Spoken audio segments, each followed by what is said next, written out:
તો સુરતના સણિયા હમાદ ગામના મિલકત ધારકોએ મહાનગરપાલિકા અધિકારીઓ પર ખોટી રીતે હેરાનગતિ કરવાનો આક્ષેપ કર્યો છે।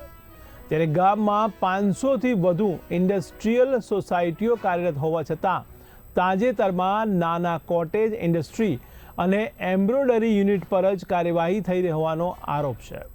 ત્યારે ખાતા ધારકોનું કહેવું છે કે વર્ષો પહેલા મોટા પાયે થયેલા ઇન્ડસ્ટ્રીયલ બાંધકામ પર કોઈ પગલાં લેવાયા ન હતા, પરંતુ હવે મહાનગરપાલિકા અધિકારીઓ નાના ઉદ્યોગકારોની મિલકતો સીલ કરીને બાંધકામને અટકાવી રહ્યા છે।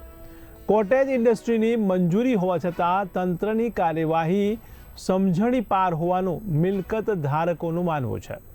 આ વિસ્તારમાં રેસિડેન્સ ઇન્ડસ્ટ્રીયલ અંગેનો વિવાદ લાંબા સમયથી ચાલી રહ્યો છે અને તંત્રની અનિયમિત કામગીરીથી ઉદ્યોગકારોમાં હવે નારાજગી ફેલાઈ છે।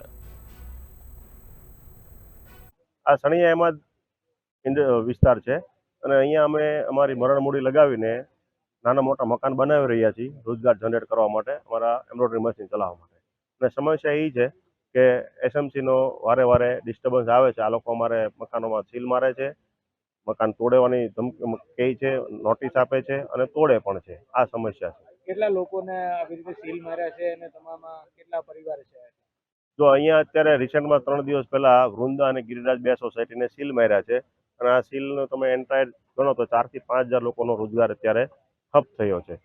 તો આ 4-5 હજાર લોકો ઉપર XYZ જવાબદારી હોય એ તો બધાને ખબર જ હોય, ઘર ચલાવવા માટે શું જવાબદારી હોય। એની સિવાયની મકાન માલિકો ઉપર બેંકની મોટી જવાબદારી છે કે જો આ ન ચાલુ થાય તો ડિફોલ્ટ સિવાય એનો કંઈક રસ્તો ન રહે।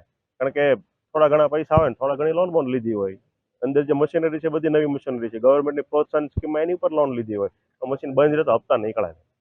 સીલ મારવાનું શું કારણ હોય છે? સીલ મારવાનું કારણ મોટા એવું છે કે અમુક લોકોએ આરટીઆઈ કરી અને જે કાંઈ એના ધારાધોરણમાં આવતા હોય એ ધારાધોરણ આરટીઆઈ કરી અને તોડપાણી કરવા માટે સીલ માર્યા હોય એવું